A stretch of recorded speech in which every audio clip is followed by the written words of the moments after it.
Hello dear friends, जय हिंद। कैसे हो? तो फिर मैं आपके बीच आया उसी का पार्ट 2 वीडियो लेकर। जो भी जस्ट पार्ट 1 वीडियो मैंने बनाया था उसका पार्ट 2 वीडियो इसकी बनने वाली है, और वो भी व्यंजन का।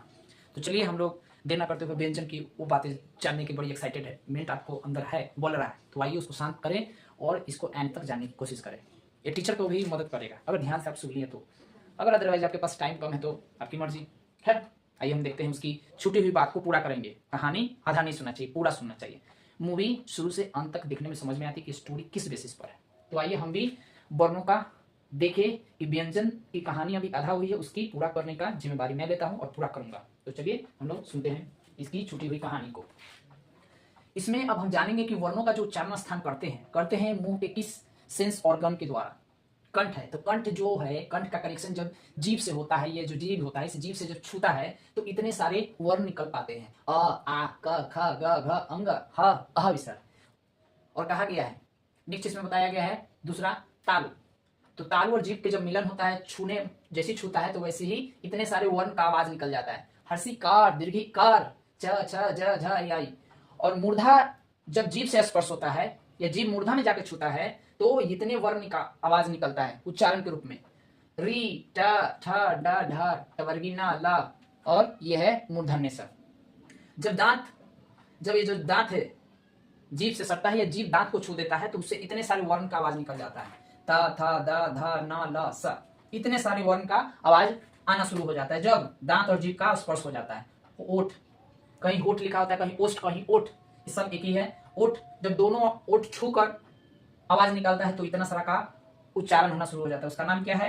हर्षुकार, दीर्घुकार, प फ ब भ म। अगर बात करें कि कंठ और तालु जब जीभ से स्पर्श हो जाता है तो ऐ का आवाज निकलता है। कंठ द्वारा जब जीभ और होठ का स्पर्श होता है, समझ गया ना? यानी कहने का मतलब कि जब जीभ ओठ पर सटता है तो उस समय कंठ से जो आवाज निकलता है वो, समझ गया ना, वो औ का।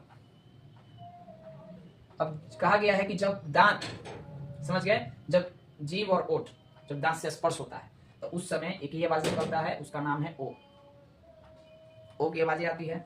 और जब कहा गया है कि नाक, जब नाक से आवाजें आती है तो नाक से एक ही नाक से जो आवाज आती है वो पंचम अक्षर का आवाज आता है। और पंचम अक्षर में जैसे कि अंग, याई, टवर्गी, न और म।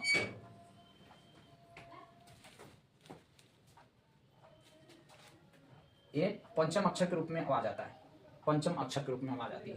तो पंचम यानी पंचम, समझ रहे हैं ना? जैसे क वर्ग में लास्ट में अंग आता है, च वर्ग में लास्ट में या आता है, तो पांचवा नंबर जो वर्ण होता है उस वर्ण का आवाज नाक के माध्यम से निकलता है जब हम उच्चारण करते हैं तो।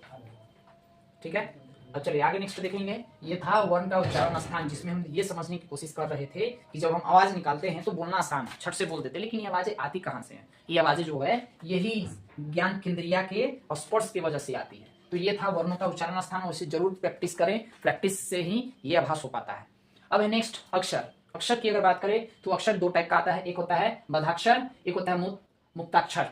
तो मुक्ताक्षर में हम लोग समझने की कोशिश करेंगे, पहले उसके पहले मुक्ताक्षर में सीख लेते हैं। कहा गया कि जिसकी अंतिम ध्वनि क्या हो जाता है, जिसकी अंतिम ध्वनि व्यंजन में आती है, व्यंजन मतलब कंसोनेंट, तो क्या हो गया? देखिए ये हलंत का चिन्ह लग जाने से इसका मतलब इसमें स्वर फुर से उड़ गया। देख लीजिए अंतिम वाला ही ना है, यानी ये पूछ रहा है कि इसका अंतिम क्या होना चाहिए? व्यंजन, तो होता है बदाक्षर।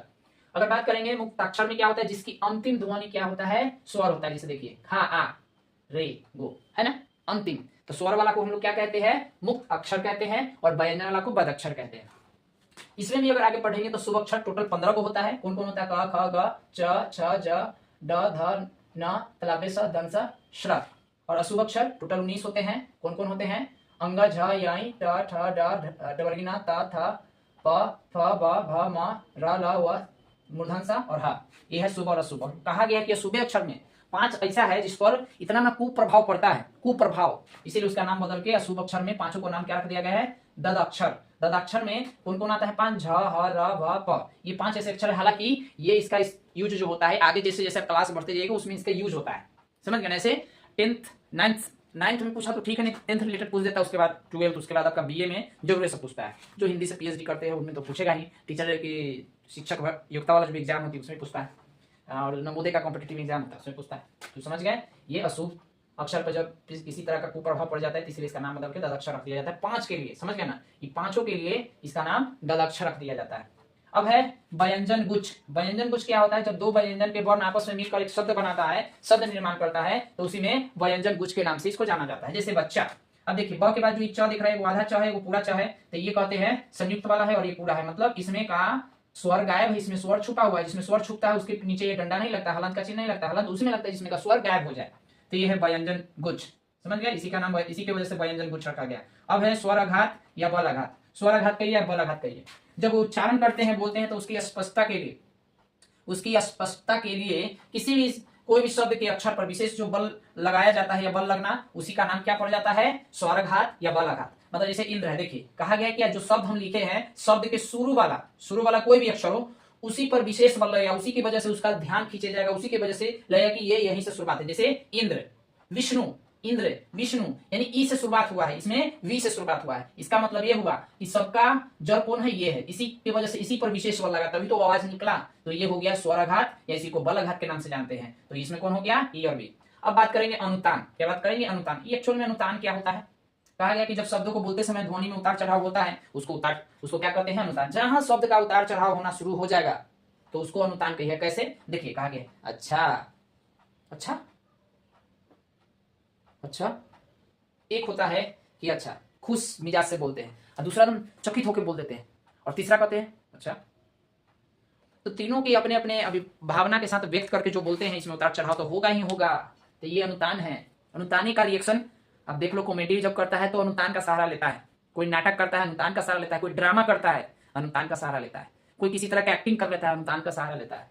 तो ये तीनों जहां निशान दिखेगा उतार चढ़ाव करा ही देगा। ये आपका क्या है? अनुतान। चलिए अब अनुतान के बाद हम आगे बढ़ते हैं। जो लास्ट है क्या है? वर्ण विच्छेद। शब्दों, कोई भी शब्द ले सकते हैं, कोई भी शब्द के वो जो वर्ण होता है उसको अलग अलग पार्ट बाई अलग अलग करके जो दिखाते हैं, उसी का नाम है वर्ण विच्छेद। यानी हम कहते हैं जैसे क्या किया जाता है, उसमें से छुपा हुआ चोर को निकाला जाता है। इसके पार्ट 1 वीडियो में मैंने जो बताया है उसमें यही बताया व्यंजन में कि व्यंजन इतना ज्यादा ताकतवर किसकी वजह से होता है? स्वर की वजह से। तो उसी में से स्वर को निकाला जाता है। जैसे यहाँ देखिए व्यंजन गुच्छ में से क्या है? इसमें ऑलरेडी चोर छुपा हुआ है, इसमें से चोर गायब है। गायब होगा तो बंदर का पूंछ लगेगा। तो देखिए इसमें से पहले इसको दो सभी पार्ट को अलग अलग तोड़ देंगे और इसमें से हम क्या करेंगे? व्यंजन में से स्वर को निकाल देंगे। यही आपका क्या होता है? सभी शब्दों को क्या करें? अलग अलग रूप से दर्शा रहा है। तो यही आपका क्या होता है? यही आपका वर्ण विच्छेद होता है। और वर्ण विच्छेद जानना बहुत ही अनिवार्य है। तो यही था आपका वर्णों का उच्चारण स्थान। कैसी लगी ये वीडियो कमेंट सेक्शन में जरूर बताइएगा, और मिलते हैं हम लोग नेक्स्ट वीडियो में नेक्स्ट टॉपिक के साथ। तब तक के लिए गुड नाइट एवरीवन। जय हिंद, जय भारत।